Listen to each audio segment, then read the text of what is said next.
안녕하십니까. 오늘은 로마서 1장 16절의 말씀을 가지고 좀 같이 나누고 싶습니다. 바울은 내가 복음을 부끄러워하지 아니하노니 이렇게 표현하고 있습니다. 복음을 부끄러워하지 아니한다. 이것이 어떤 의미일까요? 정말 내가 누군가에게 복음을 전하는 것에 있어서 부끄러워하지 아니하고 담대하게 복음을 전하겠다, 이런 의미에서 복음을 부끄러워하지 아니한다, 이런 표현이었을까요? 부끄러워하지 아니한다 라는 표현 다음에 복음은 모든 믿는 자에게 구원을 주는 하나님의 능력이다 라고 표현하고, 그리고 복음에는 하나님의 의가 나타난다, 이렇게 표현하고 있습니다. 여러분, 하나님의 의가 뭔지 잘 아시죠? 하나님의 의는 우리를 구원하시는 하나님의 의를 말하는 것입니다. 우리는 우리의 스스로는 절대 의롭게 될 수 없고 우리의 죄를 해결할 능력이 없는 사람들입니다. 그래서 하나님께서 예수 그리스도를 통해서 우리를 전적으로 의롭다라고 말씀해 주신 거죠. 복음이 무엇입니까? 하나님께서 우리를 예수 그리스도를 통해서 의롭다 해주신다는 것을 믿는 그 믿음이 우리를 구원한다라는, 그것이 바로 복음 아닙니까? 즉, 우리의 어떤 선함으로 인해서 우리가 의롭게 될 수 있는 것이 아니고, 그것은 예수 그리스도의 그 사랑으로 우리가 의롭게 된다라는 것을 믿는 것이어야 된다는 말이죠. 바울은 이 복음에 대해서 이야기할 때 이 복음에 대해서 내가 부끄러워하지 아니한다, 이렇게 표현하고 있는 것입니다. 근데 사실 여기서 복음을 부끄러워하지 않는다라는 말은, 이 부끄러워하지 않는다라는 단어는 중간태 시제로 사용했거든요. 중간태 시제라는 것은 이렇게 해석될 수 있습니다. 나는 복음과 함께 부끄러움을 당하지 않을 것이다. 복음과 함께 부끄러움을 당하지 않을 것이다. 내가 복음과 함께 있으면 나는 부끄러움을 당하지 않을 것이다, 이런 의미가 되는데요. 이게 정확히 어떤 뜻일까요? 이 설명을 하기 위해서 바울은 하나님의 진노 가운데 있는 사람들에 대한 이야기를 하게 됩니다. 하나님의 진노 가운데 있는 사람들을 이렇게 표현하죠. 하나님을 알지만 하나님을 영화롭게 하지도 않고 하나님께 온전히 예배를 드리지도 않고, 여기서 점차 악해져가는 이야기를 하는데, 처음에는 영화롭게 행하지 않다가, 예배드리지 않다가, 그 하나님을 감사하게 생각하지 않다가, 그래서 그들의 생각이 허망하여지고 어리석어지고, 그래서 분별력을 잃게 되고, 결국에는 사람이나 새나 짐승이나 이런 형상들로 우상을 만들고 그 우상들을 섬기게 되는, 거기서 더 나아가서 음란하여져서 남자가 남자, 여자가 여자를 범하는 그런 동성애의 문제까지도 바울은 이야기를 하게 됩니다.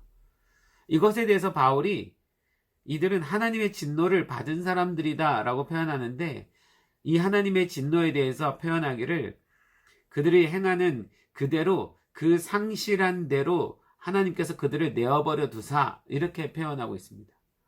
그들이 죄를 짓는 그 모습대로 하나님이 그냥 내어버려 두셨다, 그 마음 안에 있는 죄들을 그냥 행하도록 하나님이 놔두셨다. 결국 그들의 마지막의 인생 가운데 하나님 앞에 보여진 것은 그 마음 안에 있는 죄를 그대로 표현하면서 살아갔던 삶이었다는 거죠. 그것을 바울은 하나님의 진노라고 표현한 것입니다.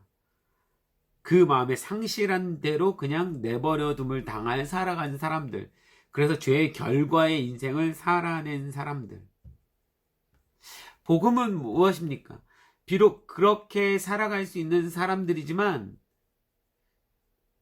우리는 그런 죄를 지을 수밖에 없는 사람들이지만, 그런데 그 예수님께서 우리의 모든 그 죄와 허물을 담당하시고 우리를 용서하셨다라는 그 사실을 믿는 믿음으로 인해서 우린 의롭게 되고, 그 의롭게 됨으로 인해서 우리의 마음은 더 이상 허망해지지도 않고 우리가 다른 우상들을 섬기지도 않게 될 것이며, 그 악한 음란한 일들을 행하지도 않게 되지 않습니까? 그것이 복음의 능력 아닙니까? 여러분, 아담과 하와의 이야기에 있어서 선악과의 이야기를 보면 그들이 선악과를 따먹기 전에 벌거벗었으나 부끄러워하지 않았다라고 표현하고 있습니다. 그런데 그들이 선악과를 따먹고 난 다음에, 죄를 저지르고 난 다음에 어쨌습니까? 그들은 자신의 벌거벗음을 보고 부끄러워서 무화과 나뭇잎으로 자신의 죄를 가려왔습니다. 여러분, 이것이 무엇을 의미하냐면 마지막 날에 우리가 하나님 앞에 서게 될 때에 하나님은 우리를 보시면서 우리의 벌거벗음을 보게 되는 것입니다. 우리의 죄의 모든 모습이 하나님 앞에 낱낱이 드러나게 되는 것을 보게 되실 것입니다.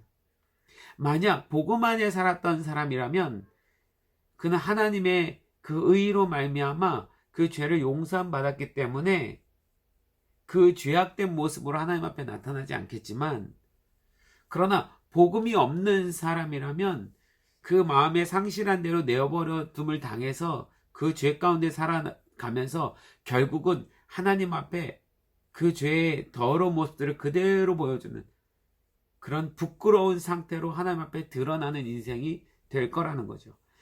그래서 바울은 자신은 복음과 함께 부끄러움을 당하지 않을 것이다, 이렇게 고백하고 있는 것입니다. 여러분, 언젠가 우리는 하나님의 심판 앞에 서게 될 날이 오게 될 것입니다. 그때 우리는 어떤 모습으로 하나님 앞에 드러나야 될까요? 부끄러운 모습으로 하나님 앞에 나타나야 될까요? 절대 그럴 수 없습니다. 비록 우리의 인생이 죄를 지을 수밖에 없는 수많은 환경 가운데 있지만, 이 세상이 하나님을 버리고 어리석어지고 분별력 잃어서 우상 숭배하며 그런 온갖 음란한 타락들을 행하고 있지만, 그러나 하나님께서 그것을 원치 않으셨기 때문에 우리에게 복음을 주신 것입니다. 예수 그리스도를 주신 것입니다. 누구든 예수를 믿는 자들이라면 그런 죄 가운데 그 상실한 대로 그렇게 살아가지 않을 것이기 때문입니다. 바울은 로마의 성도들에게 그렇게 얘기하는 것입니다. 복음과 함께 부끄러움을 우리는 당하지 않을 것입니다. 그래서 우리가 복음을 믿는다면, 예수 그리스도를 믿는다면 우리는 결코 하나님 앞에 그렇게 부끄러운 상태로 드러나지 않을 것입니다. 결국 뭘 얘기하는 건가요? 복음만이 우리를 구원할 수 있다라는 이야기입니다. 복음만이 이 세상을 구원할 수 있다라는 것입니다. 여러분, 당시 로마는 참 타락하고 음란한 시대였는데 지금 우리가 보고 있는 이 세상도 어떻습니까? 마지막 때다라고 모두 다 얘기할 만큼 정말 타락해 있지 않습니까? 이 세상을 어떻게 하나님 구원하실 수 있을까요? 바로 예수 그리스도로 구원하실 수 있습니다. 우리는 어떻게 구원받을 수 있을까요? 예수 그리스도로 인하여 구원받을 수 있습니다. 복음만이 우리를 이 땅에서 부끄럽지 않게 할 것입니다. 언젠가 이 세상이 다 끝이 나는 그 마지막 때 우리는 하나님 앞에 서게 될 터인데, 그때 복음과 함께한 우리는 결코 부끄러움을 당하지 않을 것입니다. 이 시대야말로 진짜 복음이 필요한 시대인 것 같습니다. 여러분, 우리는 조금만이라도 말씀 없이 살아가면, 하나님에게서 떠나가면 이 세상의 모든 온갖 죄 가운데 함께 수렁에 빠질 수밖에 없는 사람들입니다. 정말 이 모든 죄를 위하여 오신 예수 그리스도를 믿고 그 믿음 때문에 하나님께서 우리를 의롭게 칭해 주신다라는 그 사실을 믿음으로 받아들이고 살아간다면, 그 복음은 정말로 우리를 그 모든 죄로부터 구원할 뿐만이 아니고 마지막 날에 우린 복음과 함께 그 하나님 앞에서 부끄러움을 당하지 않게 될 것입니다. 진짜 복음이 필요한 시대입니다. 여러분, 예수 그리스도 믿는 믿음으로 우리가 이 땅에 있는 모든 악함들을 이기며 살아가는 그리스도인들이 되었으면 좋겠습니다.